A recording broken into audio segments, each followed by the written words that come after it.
Assalamualaikum warahmatullahi wabarakatuh. Perkenalkan, nama saya Demano Farel dari kelas 11-2. Di sini saya akan memaparkan materi sejarah dari berdirinya VOC hingga politik etis. Oke, kita mulai dari VOC dulu ya. VOC adalah sebuah koalisi dagang yang didirikan pada tahun 1602 yang dipimpin oleh 17 dewan dengan tujuan untuk menghindari persaingan tidak sehat antara pedagang-pedagang Belanda dan untuk memperkuat posisi Belanda dalam menghadapi persaingannya, misalnya dengan AIDS yang dari Inggris, Cio dan Sio lah pokoknya. Lalu kebijakan-kebijakan yang dibuat VOC itu diantaranya adalah yang pertama Leverentin, yaitu menyerahkan hasil bumi dengan harga yang telah ditetapkan oleh VOC. Kedua, kontingenten, yaitu kewajiban rakyat untuk membayar berupa hasil bumi kepada pemerintah VOC. Yang ketiga itu pelayaran hongi, yaitu untuk mengawasi kapal-kapal yang datang ke Maluku yang tujuannya untuk memonopoli perdagangan. VOC juga memiliki hak oktroy. Hak oktroy itu apa sih? Hak oktroy itu apa ya? Hak oktroy itu adalah hak istimewa yang diberikan pemerintah Belanda kepada VOC. Hak oktroy itu meliputi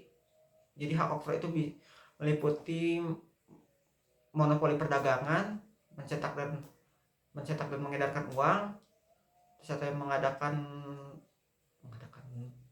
perjanjian dengan raja-raja lokal yang ada di Nusantara saat itu. Yang keempat, bisa nyatakin perang atau nyatain damai, misalnya perang dengan kerajaan lokal, dan memiliki tentara untuk pertahanan VOC itu sendiri. Jadi kalau misalnya VOC diserang, jadi bisa punya tentara. Nah, kemunduran VOC itu akibatnya dari banyaknya korupsi dari gaji pegawainya ketinggian, dan utang VOC yang udah terlalu besar. Dan juga ada pendudukan Prancis di Belanda pada tahun 1795. Nah, 31 Desember 1799 VOC dinyatakan bubar. Nah, selanjutnya kita bakal ke apa ya? Republik Batav di Nusantara. Pada tahun 1795, Belanda merupakan jajahan Prancis dengan penguasa Prancis ya saat itu Napoleon Bonaparte. Waktu itu lagi revolusi Prancis di Eropa. Hal itu menyebabkan perubahan politik di Nusantara, di Belanda. Untuk mengatasi masalah di Nusantara, waktu itu Napoleon tuh nunjuk Daendels sebagai gubernur jenderal Belanda di Indonesia pada tahun 1808. Tugas dari Daendels itu yang pertama itu mempertahankan Jawa dari Inggris, ya takut Jawa direbut gitu. Keduanya menghapus feodalisme. Yang ketiganya menjadikan masyarakat Indonesia lebih dinamis dan produktif. Terus apa ya, kebijakan politik dan pemerintahan yang ditetapin sama Napoleon Bonaparte. Napoleon Daendels. Yang pertama membentuk sekretariat negara. Yang keduanya itu membangun kantor pengadilan di Jakarta dan Surabaya. Yang ketiga mengangkat bupati dan sebagai pegawai. Yang keempat itu membagi Pulau Jawa menjadi 23 kerasidenan. Kebijakan sosial dan ekonomi yang dikeluarkan Daendels adalah mengeluarkan uang kertas. Yang kedua itu membentuk dewan pengawas keuangan. Yang ketiga itu melakukan pungutan pajak kepada rakyat. Yang keempat itu meningkatkan meningkatkan tanaman yang bisa diekspor ke pasar global. Yang kelima itu mewajibkan rakyat menyerahkan hasil pertaniannya. Masa pemerintahan Bonaparte cuman berapa? Cuman 3 tahun. Kemudian digantikan oleh Javantis dengan tujuan untuk mempertahankan Jawa dari Inggris, tapi kinerjanya nggak sesuai harapan. Terus terjadi serangan Inggris pada Agustus 1811 di Batavia yang menyebabkan kekalahan dan terjadinya perjanjian Tuntang di Semarang. Nah, selanjutnya kekuasaan Inggris di Nusantara yang dimulai pada tahun pada tahun 1811 yang dipimpin oleh Raffles.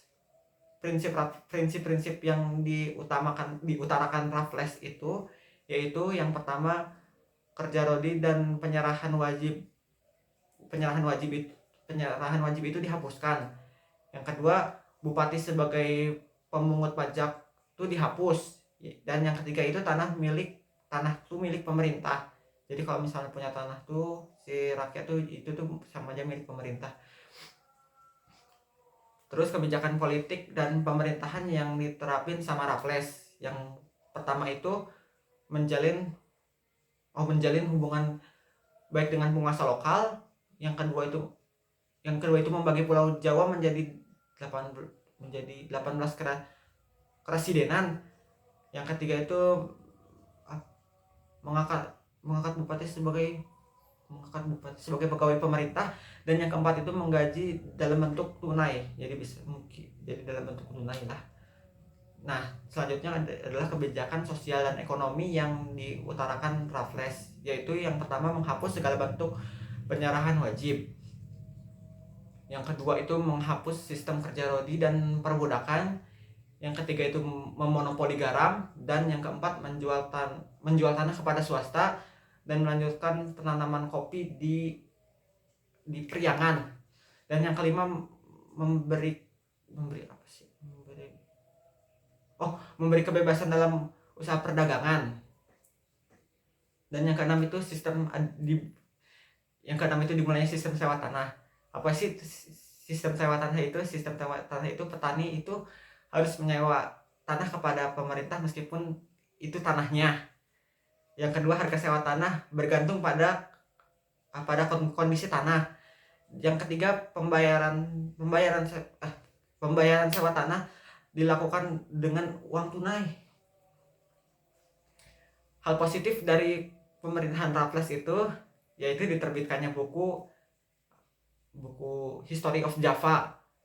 Yang kedua itu mengangkat kembali Sultan Sepuh sebagai Sultan Yogyakarta. Yang ketiga itu dibangunnya kebun raya Bogor yang ada di Bogor.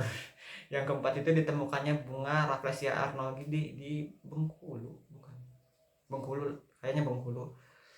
Nah, kekurangan dari pemerintahan Raffles itu bagi pihak Inggris itu nggak mau memberikan keuntungan bagi Inggrisnya. Jadinya ya akhirnya pada tahun 1816 Indonesia atau Nusantara itu dikontrol atau diambil alih lagi oleh Belanda. Nah, pas saat diambil alih Belanda, kita mulai masuknya ke sistem tanah paksa ya. Apa sih kekuasaan awal pemerintahan Belanda dimulai tahun 1816 yang dipimpin oleh Van der Bos. Dan itu dimulainya sistem tanah paksa. Sistem tanam paksa itu merupakan sistem yang mewajibkan para petani pribumi untuk menanam tanaman yang bisa dijual di pasar dunia atau di pasar global. Dengan ketentuannya itu petani harus nyerahin 1/5 luas tanah yang ia miliki. Tanah yang digunakan itu harus bebas dari pajak, dan hasil panen wajib diserahkan kepada pemerintah kolonial. Nah, tapi kenyataannya atau pelaksanaannya nggak sesuai sama yang udah ditentuin. Sistem sewa tanah juga itu tuh melanggar HAM, karena karena membawa penderitaan bagi rakyat pribumi. Dari sistem tanam paksa, Belanda teh meraup keuntungan yang besar banget dan mendapat kekayaan hingga 832 juta euro 832 juta gulden. Belanda mendapat keuntungan tapi rakyat pribumi mendapat penderitaan. Dari hal itu,